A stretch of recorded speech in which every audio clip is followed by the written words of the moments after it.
विषय पे है और बिहार की दशा और दिशा की चर्चा करते हुए जो हमारी बजट बनी है उसकी चर्चा के लिए, उसके ऊपर प्रेस कॉन्फ्रेंस के लिए हम सब यहाँ बैठे हुए हैं। और ये बजट जो है बिहार का एक बहुत लंबी दूरी तय करके आया हुआ बजट है। बात होती है हमेशा कि हम लोग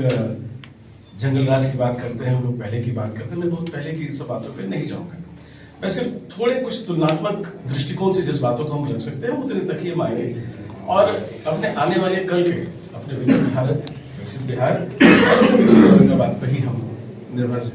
तक ही केंद्रित रहेंगे। जैसा कि हम सब देखा कि इस बिहार ने आज तक का सबसे बड़ा बजट अपने विधानसभा के इस सत्र में पेश किया और इस क्षेत्र की जनता के आशीर्वाद से मुझे सौभाग्य मिला कि इस ऐतिहासिक क्षण का मैं साक्षी रहा, सामने रह के देखने का पहला बजट और इस सेशन को देखने का मुझे सौभाग्य प्राप्त हुआ, सीखने का भी सौभाग्य प्राप्त हुआ। और किस तरह से इस सरकार ने एक लंबी दूरी तय करके, जहां रेवेन्यू डेफिसिट बजट हुआ करता था और बजट का सबसे बड़ा भाग या ज्यादातर भाग सरकार को चलाने के लिए खर्च होता था, वहां से आज एक विकसित बिहार और आने वाले कल का बिहार किस रचना की दशा और दिशा क्या होगी उसको बहुत स्पष्ट रूप से अपने इस बजट में सरकार ने दिखाने का प्रयास किया और उसको अचीव करने का प्रयास किया है। आप सबों ने देखा कि किस तरह से इस बजट में आने वाले कल में एक तो बजट का स्वरूप हम सबों ने देखा कि बड़ा बजट, ऐतिहासिक बजट हमारे सामने आया, लेकिन उसके साथ जिस तरह से बिहार सरकार ने एक साहसिक कदम लेते हुए मूलभूत सुविधाओं और इंफ्रास्ट्रक्चर डेवलपमेंट पे जिस तरह से इस बार फोकस किया कि किस तरह से इस बार इंफ्रास्ट्रक्चर डेवलपमेंट पे हमारा अच्छा फोकस हो और सर्वांगीण विकास के लिए, चाहे वो स्वास्थ्य हो, चाहे वो शिक्षा हो, चाहे वो किसानों के लिए हो, या अलग अलग विषयों के लिए, चाहे वो रोड इंफ्रास्ट्रक्चर की बात कर ले, चाहे हेल्थ इंफ्रास्ट्रक्चर की बात कर लें, स्कूल इंफ्रास्ट्रक्चर की बात कर लें, ये सारे विषयों पे बहुत अच्छे से सरकार ने इसका विश्लेषण किया और उसके ऊपर किस तरह से बिहार आगे बढ़ पाए और रोजगार किस तरह सृजन कर पाए उसकी भी चर्चा इस बजट में हुई। और पहले तो बिहार जब अपना बजट बनाता था या फिर बिहार में जिस तरह से हम विकास के दर की बात करते थे तो भारत के दर से, राष्ट्रीय औसत से कमी हुआ करता था। आज हम सारे बिहार वासियों के लिए ये गर्व का विषय है कि आज हमारा जो अनुमानित विकास दर है वो लगभग दूना राष्ट्रीय अनुपात से ऊपर है। तो इसका मतलब स्पष्ट है कि बिहार आज विकासशील और विकसित होने वाले राज्यों की श्रेणी में जिस अनुपात से आगे बढ़ रहा है वो मुझे लगता है कि सबसे आगे टॉप 5 में जरूर होगा। और जिस तरह से हमारा बजट का एक्सपेंडिचर है, जिस तरह से हम सरप्लस जनरेट कर पा रहे हैं और जिस तरह से केंद्र सरकार का लगातार अपने अलग अलग योजनाओं के माध्यम से, अपने अलग अलग अनुदानों के माध्यम से जिस तरह से केंद्र सरकार का भी बिहार के विकास में जो सहयोग मिल रहा है, जो सम्मान हम बिहारियों को मिल रहा है, वो हम देख पा रहे हैं कि किस तरह से केंद्र सरकार भी बिहार सरकार के कदम से कदम मिला के अपने बिहार वासियों के विकास के लिए और एक विकसित बिहार के लिए, एक औद्योगिकीकरण वाले बिहार के लिए, एक साक्षर बिहार के लिए, एक स्वस्थ बिहार के लिए, एक इंफ्रास्ट्रक्चरली आत्मनिर्भर बिहार के लिए किस तरह से अपना बिहार आगे बढ़ रहे हैं उसमें केंद्र की भी अपनी भूमिका है। तो आज इस प्रेस कॉन्फ्रेंस के माध्यम से माननीय मुख्यमंत्री बिहार सरकार, माननीय प्रधानमंत्री जी, मैं अपने क्षेत्र की जनता की तरफ से, अपने बिहार की जनता की तरफ से मैं बहुत बहुत धन्यवाद देता हूँ। बिहार में नहीं देखा जाता है और यहाँ से केवल रेफर का पुर्जा मिलता है, क्या कहेंगे? आपने देखा होगा और जैसा मैंने कहा आपको कि बहुत लंबी दूरी तय करके ये बजट यहाँ तक पहुंची है, चाहे स्वास्थ्य, शिक्षा, रोजगार या इंडस्ट्रियलाइजेशन या मूलभूत संरचनाओं की अगर हम बात करते हैं तो स्वास्थ्य व्यवस्था जो है, स्वास्थ्य का जो पूरा इकोसिस्टम होता है वो एक दूसरे के ऊपर सिर्फ एक बिल्डिंग तक ही निर्धारित नहीं होता है, वहाँ उसमें ह्यूमन रिसोर्स, ह्यूमन कैपिटल जो होता है वो एक बड़ा योगदान उसका होता है। और मैं फिर से पीछे की सरकारों की निंदा और उसके जंगल राज में बात नहीं करना चाहूंगा, लेकिन फिर भी जो पिछली सरकार थी, जो पिछली सरकार थी जिसका नामकरण हम कुछ भी कर दें 2014 के पहले, 2004 के पहले, 5 के पहले इनफैक्ट, तो उसमें अगर हम देखेंगे तो एक भी मेडिकल कॉलेज, एक भी फार्मेसी कॉलेज और एक भी नर्सिंग कॉलेज नहीं खुला था। तो अगर हम देखें तो उस 15 साल के पूरे टेन्योर में इस बिहार सरकार ने जो पहले के मेडिकल कॉलेजेस थे उसमें बढ़ोतरी नहीं की। उसका दुष्परिणाम ये भी रहा साथ में कि हमारे नए डॉक्टरों की टीम, हमारे नए मेडिकल सपोर्ट स्टाफ की टीम वो आगे निकल नहीं पाई वहां से। उसके साथ में हमने देखा होगा, और मैं शायद इस पर सही, मुझे लगता नहीं कि बहुत ज्यादा गलत होऊंगा, उस समय जो प्रमोशंस मिले थे अलग अलग कॉलेज और संस्थानों में, वो प्रमोशंस भी लगता है कि 10-15 साल मेडिकल कॉलेजेस के बहुत कम या ना के बराबर हुए थे। तो ये पूरी संरचना जिस तरह से आगे बढ़नी थी ह्यूमन रिसोर्स मैनेजमेंट का, ह्यूमन रिसोर्स ग्रोथ का, अपने हेल्थ सेक्टर को लेकर, वो स्टिल पड़ा रहा। लेकिन आज गर्व के साथ कह सकता हूँ, किसी विधानसभा में जब अपनी औरंगाबाद की बात करनी हो तो अपने ट्रॉमा सेंटर की भी मैंने मांग को उठाया था। तो उसके साथ में अपने बिहार में, बिहार सरकार के अपने मुखिया माननीय मुख्यमंत्री नीतीश जी के द्वारा अपने प्रगति यात्रा में जो उन्होंने एक मेडिकल कॉलेज को पतंगगंगा में मेडिकल कॉलेज खोलने का जो उन्होंने प्रण लिया था, जो उन्होंने आदेश दिया था, उसको भी मैंने सरकार को याद दिलाया, उस पर सवाल भी मैंने पूछा। तो आज 2005 से जहां 15 सालों तक कोई मेडिकल कॉलेज नहीं खुल पाया, वहां से आज मेरे औरंगाबाद में एक अपने जिला में मुख्यालय जिला में एक मेडिकल कॉलेज होने जा रहा है। ये बहुत लंबी दूरी हम तय करके आ रहे हैं और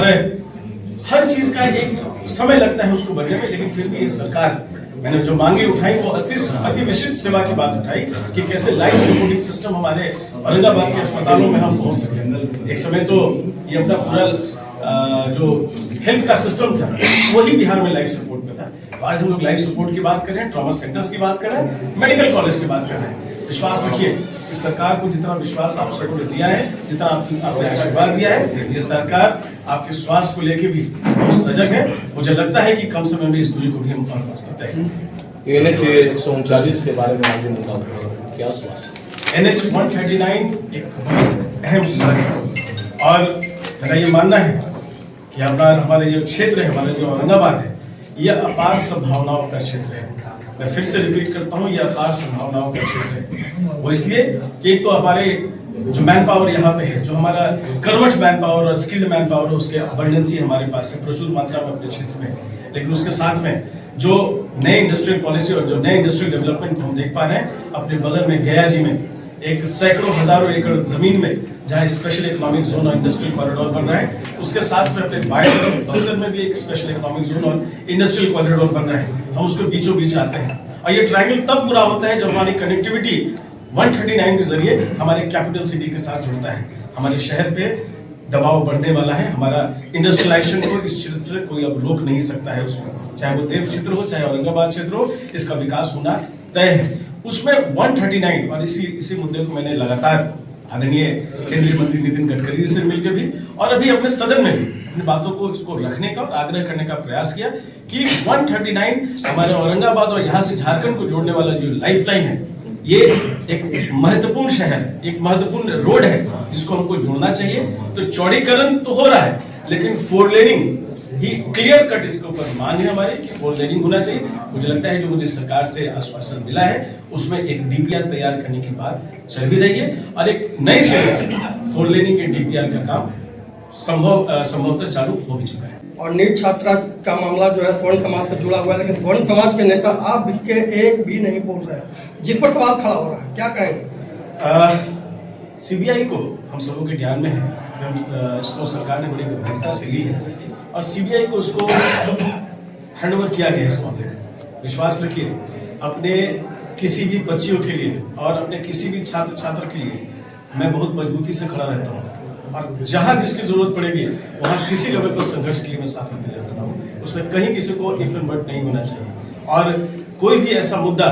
जो सरकार जो लोगों के बीच में एक कंफ्यूजन पैदा करे, एक बांटने का प्रयास करे, मैं हमेशा उस मुद्दे पे अपने क्षेत्र की जनता के साथ में, अपने लोगों के साथ हमेशा मजबूत। UGC पर क्या कहिएगा? UGC देश भर में आता है। मैंने कहा उस पर, ये मामला भी अभी विचाराधीन है, लेकिन मैंने इसको बहुत स्पष्ट रूप से कहा कि कोई भी मुद्दा जो अपने क्षेत्र में अपने युवाओं पे और अपने स्टूडेंट्स के ऊपर जो किसी भी तरह का मतभेद पैदा करे या कंफ्यूजन क्रिएट करे या बांटने का प्रयास करे, उस पर मैं हमेशा अपने पूर्व IPS मामला CBI को और तथ्यों के अभाव में मैं किसी भी आधिकारिक रूप से मैं किसी भी ऐसी टिप्पणी को नहीं करूंगा जो थोड़ी हल्की हो जाए। तो ये अभी इन्वेस्टिगेशन पर चल रहा है और अपने बिहार की एजेंसी के साथ में CBI इस पर कैसे उद्योग मंत्री जी इस तरह से हमारे औरंगाबाद में एक इंडस्ट्रियल जोन बनाने की भी बात की और इसके साथ में मैं लगातार अभी तो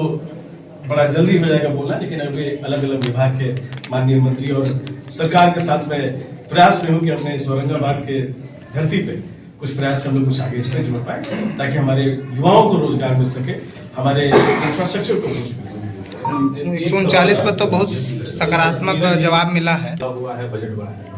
ऐसा नहीं लग रहा है कि केवल ठेका पद्धति निपटाई जा रही है। सदर अस्पताल में 10 मंजिला भवन बना, अभी तक पूरी तरह चालू नहीं हुआ, सीएम उद्घाटन करके चले गए। एमसीडी है 100 बेड का, वो भी हॉस्पिटल है, फर्नीचर आ गया, चालू नहीं है। कोविड के टाइम एक हॉस्पिटल बना डॉक्टर्स कॉलोनी में, बन गया, चालू नहीं है। जमहोर में एक 100 बेड का हॉस्पिटल बना, बन गया, चालू नहीं है। क्या ये सिर्फ योजना आ रही है, सिर्फ ठेका देने के लिए? स्पष्ट जवाब चाहिए। बिल्कुल स्पष्ट जवाब देता हूँ उसको। और मुझे लगता है कि आपने जो विधानसभा में मैंने जो प्रश्न उठाया था वो बिल्कुल स्पष्ट था कि हमारे पास इंफ्रास्ट्रक्चर है, हमारे पास मशीनरी है, हमारे पास इंस्ट्रूमेंट्स है, लेकिन उसको ऑपरेट करने वाला मैन पावर की हमारी थोड़ी अभाव है इसमें। और आप जिस विषय को अवगत करा रहे हैं, मैं उसके साथ बिल्कुल आपके साथ ताल्लुक रखता हूँ उसमें। आप और इस पर मैं काम भी कर रहा हूँ। आपने देखा होगा कि मैं स्पष्ट रूप से इस विधानसभा का जब हमारा सत्र चल रहा था अशोककाल के दौरान मैंने इस मुद्दे को उठाया भी था कि किस तरीके से हमारे इंफ्रास्ट्रक्चर, क्योंकि ये फेज वाइज है, इसी का सवाल का जवाब देते हुए थोड़ी देर पहले इसकी चर्चा भी कर रहा था। फेज वाइज डेवलपमेंट, पहले हमारे पास बेसिक इंफ्रास्ट्रक्चर नहीं था जहाँ डॉक्टर बैठ सके, जहाँ हमारा इलाज कर सके और जहाँ हमारे पास एक मूलभूत सुविधा जो हेल्थ के लिए होता है वो नहीं था। आज वो सिस्टम हमारा खड़ा हो गया, धीरे धीरे करके उसके ऊपर काम भी हो रहा है। लेकिन विश्वास मानिए, जैसे मैंने इस बार विधानसभा में अपने स्वास्थ्य संबंधी विषय पर सवाल उठाया, ये मेरी जिम्मेदारी है कि मैं उसको नीचे तक ले जाऊं। आधारभूत संरचना में बिल्डिंग बन रही, 5 साल वो बन रहा, फिर वो ध्वस्त हो जाएगा, फिर आपकी बहाली होगी, यानी फिर उसका ठेका निकालेंगे बनाने के लिए। ऐसा कुछ भी नहीं होगा। मैं प्रयास करूंगा इसको, मैं कर ही लूंगा इसको कि जिस तरीके से अपने क्षेत्र के जो भी नॉन ऑपरेशनल हेल्थ अपने इंफ्रास्ट्रक्चर है उसको ऑपरेट करूंगा।